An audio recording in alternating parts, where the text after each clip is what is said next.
Good morning once again to our fellow school teachers here in Heroesville Elementary School. Today we will be having our SLAC for the month of May. So for this SLAC, we will just be talking about the COT observation tool and other reminders, and then later on we will be having our workshop on the use of KineMaster for our COT video lessons. Let me congratulate again each one of you for the job well done for the first COT video record or video lessons. Alam naman natin na it's the very first time na gumawa tayo. So, your first COT is indeed very good. Our discussion will come from the DepEd Memorandum PHROD 202-0010 on the guidelines and implementation of results-based performance management system 2020-2021.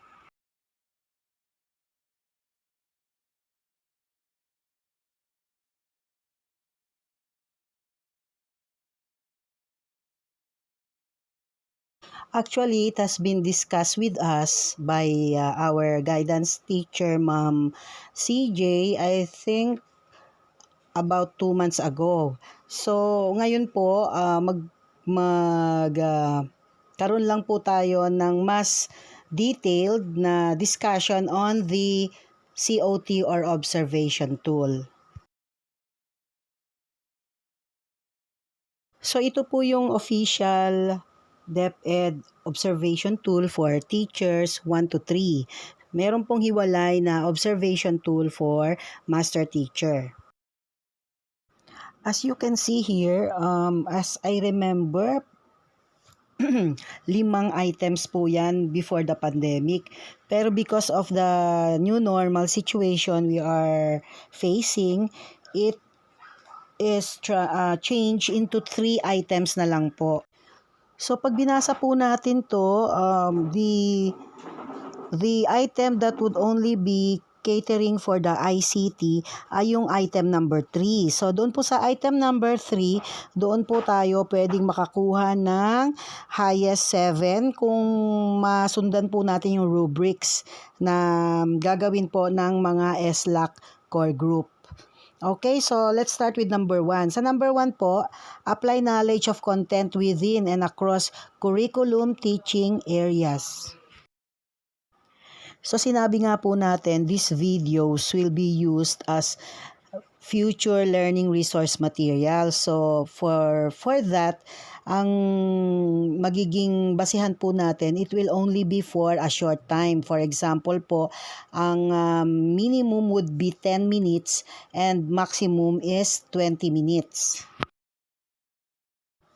And dahil nga po gagamitin natin siyang video learning resource materials, ang magiging format po nito ay explicit teaching.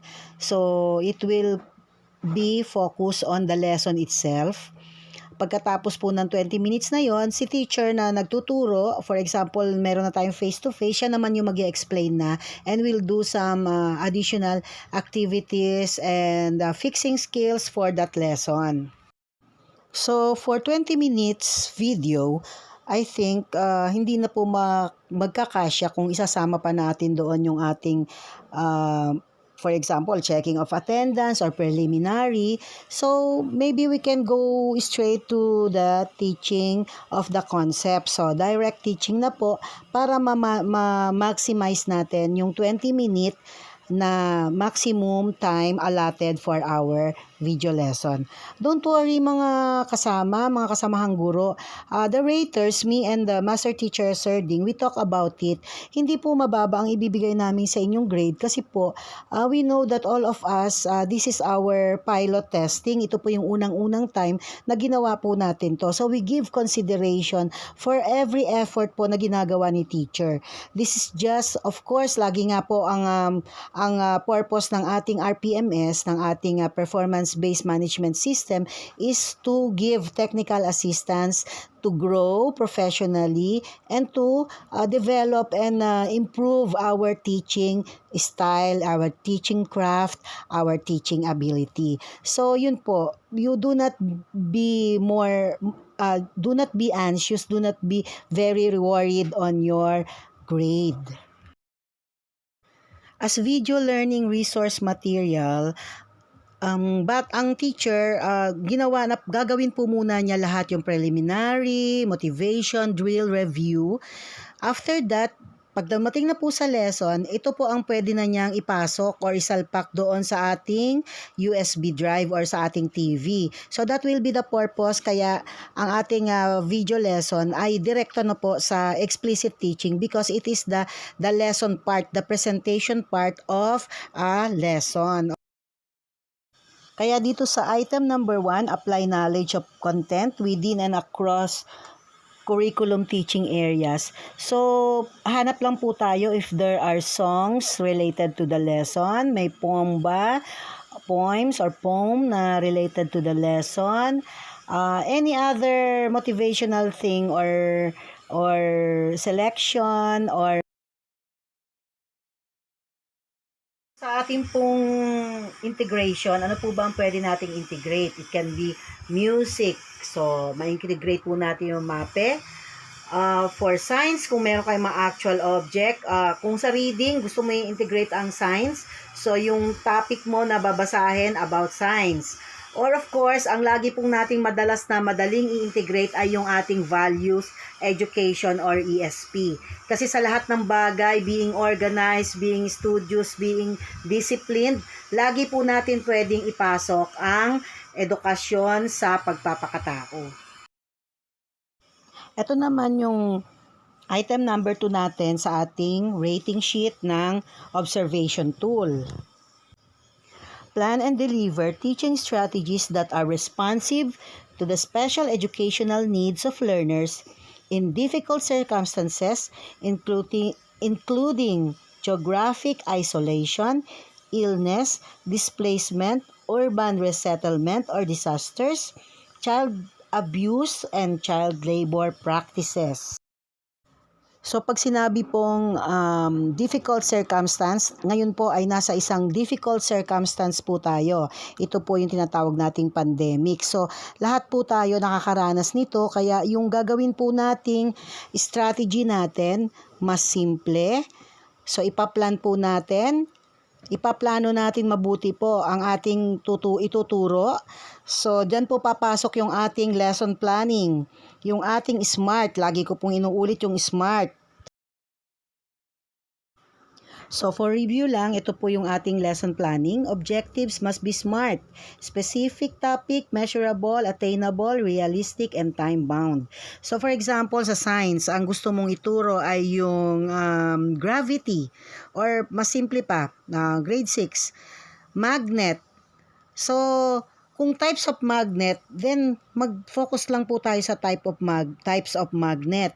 Another lesson naman uli, yung gagamitin natin yung appliances with magnet in them or application of magnet in our daily lives. So, we have to break down yung ating lesson para po ang topic niya ay 20 minutes lang at talagang maabot natin yung objective ng ating lesson plan. So, very important po dito sa item number 2, plan and deliver teaching strategies. Kasama po dyan ang planning.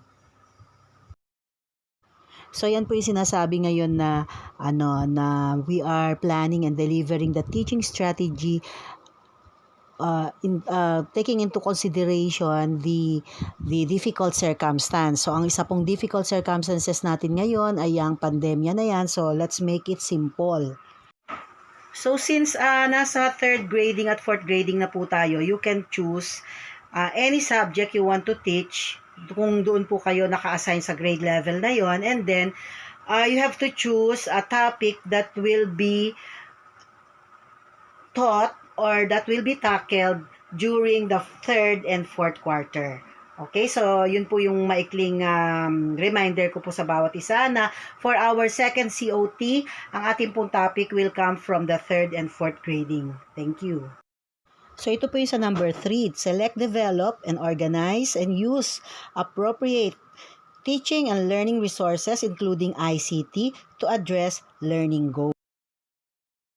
So, ibig sabihin po, marami po tayong pwedeng gawin na appropriate teaching and learning resources. Kasama po dyan ang ICT. So, sino po ba ang pinakamahalagang teaching and learning resource ng mga bata po?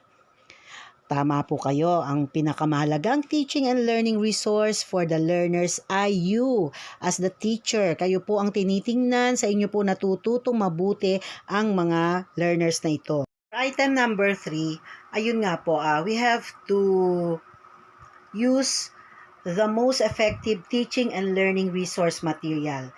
And I would like to always emphasize with you, the most effective teaching learning resource material is not ICT, but it's you, the teacher. Kung kaya, sa paggamit po natin ng video lesson, one of the criteria would be, dapat po we have at least 80 to at least 90% exposure po ninyo na makita naman kayo ng mga bata sa video lessons. Imagine po naman natin, from the very beginning, lagi na lang nakikita ni bata mga modules and printed text. So, dito na lamang sa video lessons, magkakaroon kayo ng interaction with your kids. So, wag po natin ipagkait yung pagkakataon na yon and let them see you actually teaching the concept. Kung ito man ay ESP, math, any subject po, na makita po niya kayo directly in the video na kayo po ang nagtuturo. Yes, pwede nyo pong sabihin, ma'am, meron naman mga video lesson sa YouTube. Yes, meron naman pong ganon.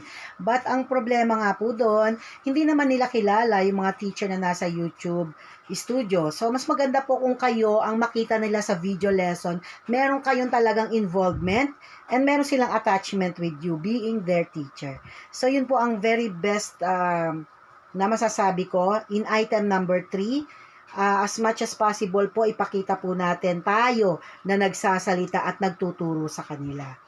And then, ginagawa pa rin po namin ngayon yung rubrics. Ano po ba ang dapat makita sa video lesson para makakuha ng 7 points? Ano po ba yung mga makikita? Kung ito lang ang makikita, 6 points. And the lowest will be 5. Or 4. Yun na lang po. 4, 5, 6, 7. Kasi yung 7, that's for master teacher. Ang mga nakakakuha usually ng master teacher, most of the time pero meron din naman mga teacher 1 to 3 na nakakuha ng number 7. Pero mostly for, for master teacher at saka mga expert, demo teachers, yun yung mga nakakuha ng number 7. So, meron po kaming gagawing rubrics for that para malalaman nyo rin po kung ano po yung mga dapat na laman ng inyong video lesson to be able to get a high score. Okay, so yun lang po ang maikling topic for today about the COT. I hope that we will reread the observation tool. Meron lang po siyang 3 items and the 3 items will be very helpful for you in planning your lesson, choosing your topic, doing your video lesson. Actually, pwede pa rin po tayo mag-Slack. Just approach me or mag-PM po kayo sa akin. Just tell me, ma'am, I would like to have a physical demo lesson. So, siguro mga 5 lang tayo. We will not be inviting everyone kasi nga po, nasa strict protocol tayo ngayon, IATF. So, kung magkakaroon man tayo ng gano'n na parang Slack type, we will just invite 5 to 7 na kasamahan natin to be the learners habang kayo po ay nagtuturo. So that's all for today, and then meron pa ako mga ibang additional updates for you, but for the COT, yun lang po yung mga mahalagang dapat nating malaman. Okay, thank you po. Reminder po, DepEd Order number 12, Series 2021. Ito po yung amendment sa DepEd Order number 30, Series 2020.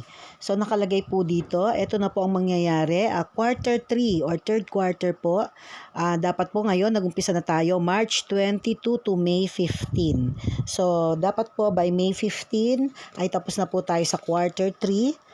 At dahil po dyan ay konti na lang yung panahon natin, so let us do some additional strategies na ma-reach out po natin ang ating mga bata.